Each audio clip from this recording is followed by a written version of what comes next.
Deus infunde no homem a fé, e essa fé que o homem tem em Deus refunde, né, para o próprio ser de Deus, né?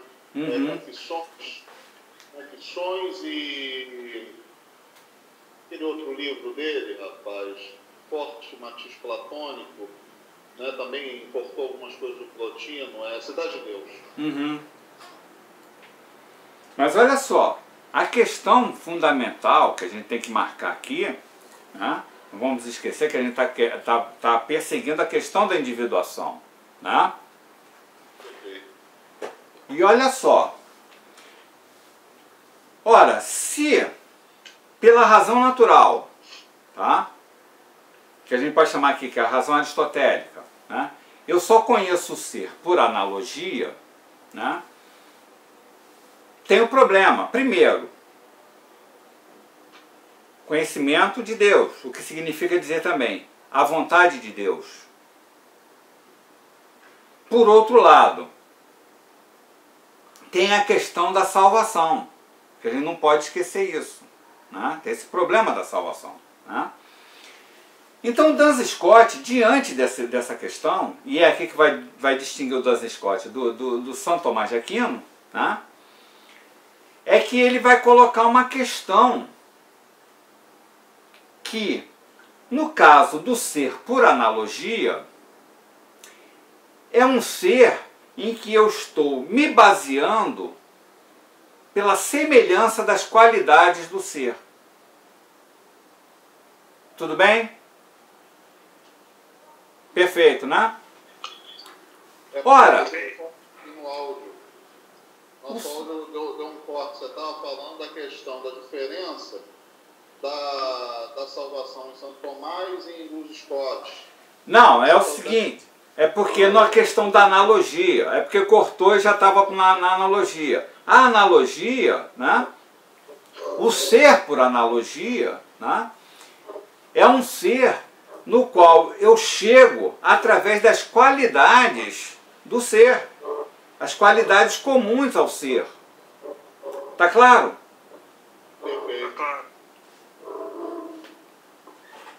A questão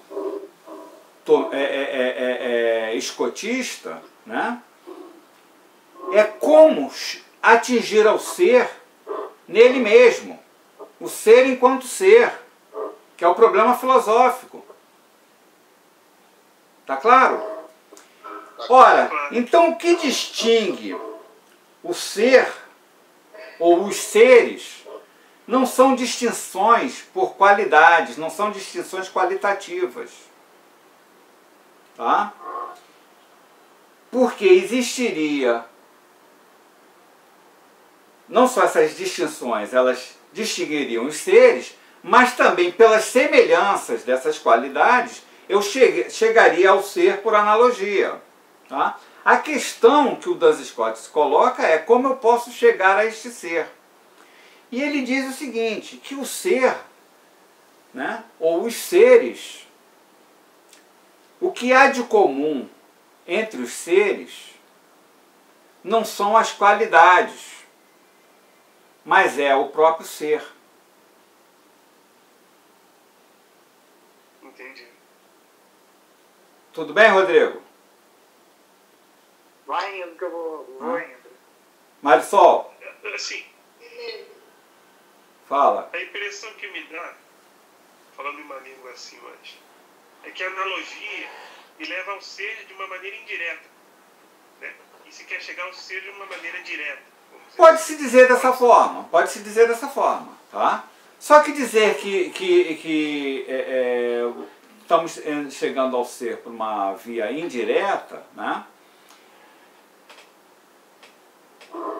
nos coloca uma barreira entre o nosso conhecimento e o ser enquanto ser. Sim. A questão é mais grave. E mais, para um problema cristão, né, para uma questão cristã, da filosofia cristã, nos coloca uma barreira com relação a Deus. Tá claro? Então que o Duns Scott ele não está negando a analogia. Ele está dizendo, não, de fato, a nossa condição, né, a nossa condição de pecadores, né? Ou seja, de seres limitados, né? Nos leva a conhecer o ser indiretamente. Vou usar a expressão que o Edmar colocou, mas eu prefiro dizer por analogia. O ser é analógico. Por analogia. Tá? Ou seja, essa analogia se dá pelas qualidades que se dão no ser. O que o Duns Scott quer é o ser enquanto ser. Tá? Então, se existem as distinções entre os seres, elas não são distinções qualitativas. Tá? E mais, o que há de comum entre os seres é o próprio ser.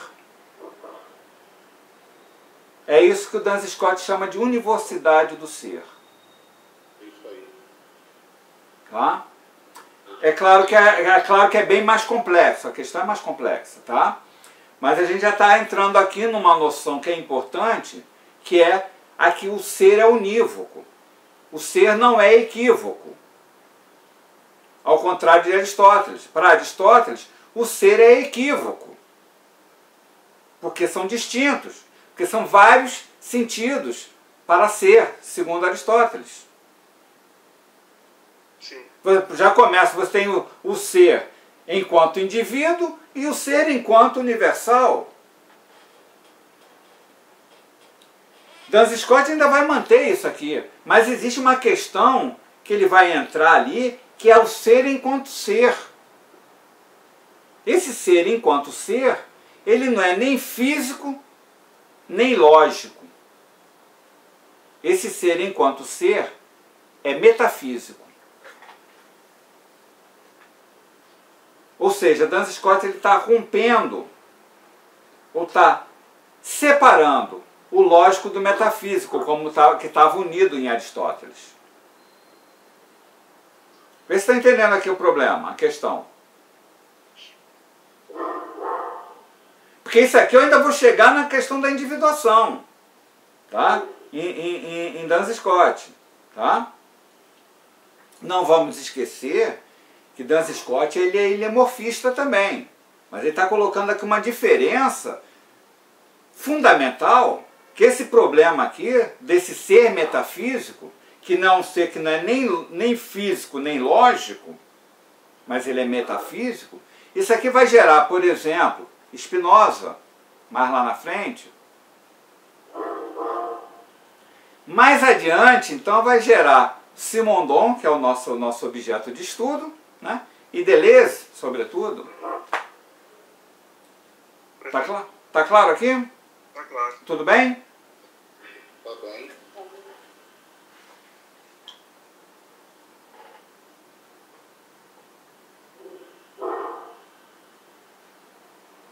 Ou seja,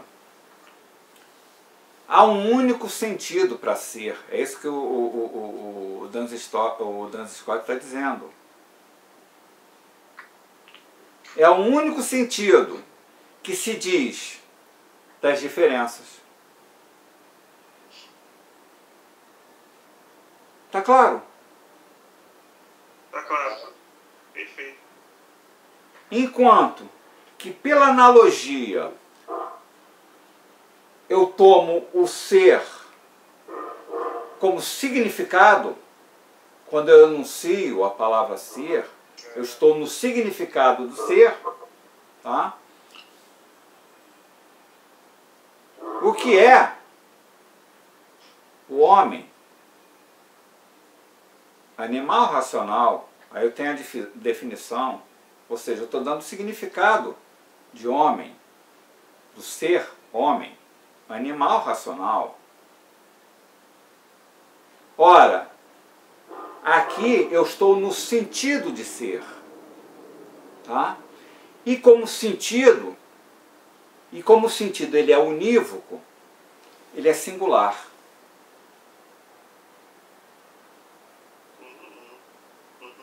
Tá claro? Perfeito. Então eu conheço Deus por sua singularidade.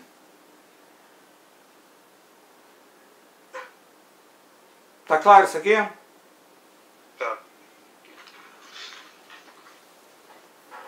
Olha, eu sei que é difícil, hein? Eu sei que é muito difícil. Porque é difícil para mim.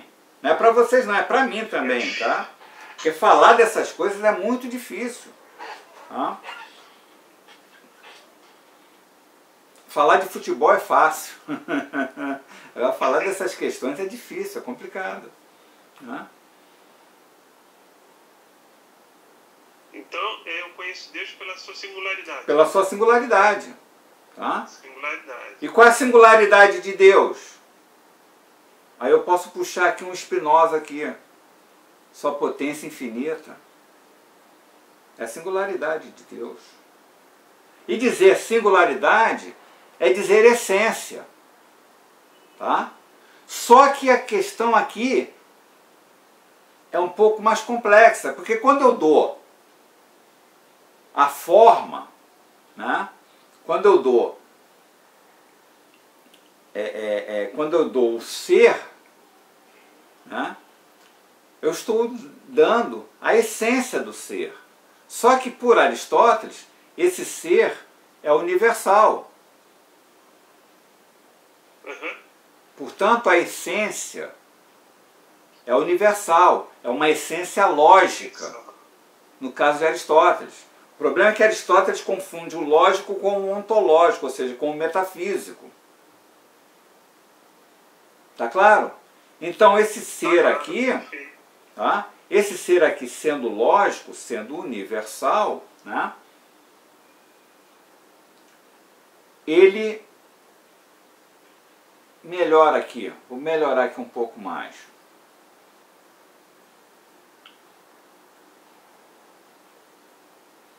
Quando Duns Scott coloca o problema da singularidade, tá?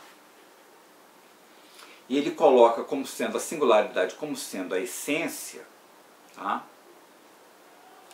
Ele está distinguindo essa essência singular de uma essência universal. Tá? Essa essência universal, né, é uma essência da qual eu tenho pela lógica. Tá? Entendi. O universal é lógico. Tá? Essa essência singular, tá, é o que vai se chamar, vai se constituir na história da filosofia cristã por esseidade. Tá? Sim. É uma exeidade. Tá? Ao passo que essa essência lógica é aquilo que os medievais chamam de quididade. Tá? A quididade. Tá? Tá. Então, diante de Edmar, ou seja, um ser individual ou individuado, tá? Eu tenho, por abstração, eu tenho o ser lógico, homem, homem universal. Tá? Entendi. Mas e esse singular?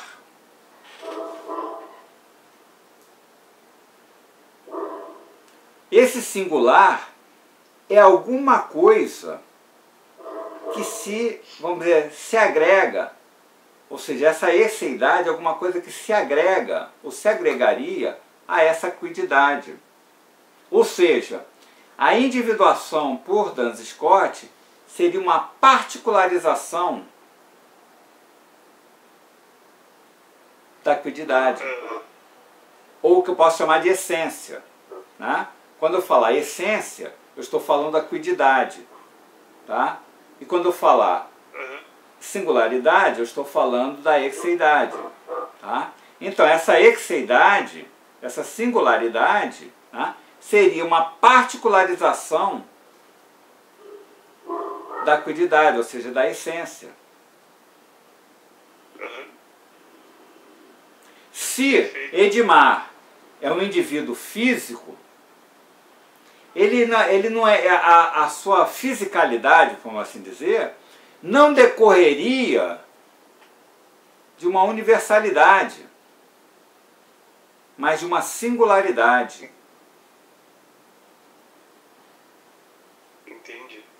Tá claro aqui? Perfeito. E no caso assim, Edmar, né? A forma seria... A forma é homem. A forma é homem. A forma é homem. Aqui, nesse momento aqui, a gente já está trabalhando com a forma homem, ou seja, universal. Tá? Que eu falo de homem, eu falo de Rodrigo, falo de Homero e falo de Marisol. Tá? Agora, existiria aquilo que caracterizaria Edmar, não é a forma homem, mas a sua singularidade, ou seja, a sua particularidade, ou sua particularização, ou a sua individualização na essência, no ser. Tá claro? Tudo bem, Homero? Tá tudo bem. Tá? Tudo bem, Rodrigo? Ou seja, Deus quando cria, porque Deus aqui é o Criador, não é isso? Então Deus quando cria, Ele não cria as espécies, Ele cria os indivíduos. Então Deus conhece os indivíduos. Tudo bem aqui? Tudo bem. Ah. Ele cria os indivíduos segundo a sua vontade.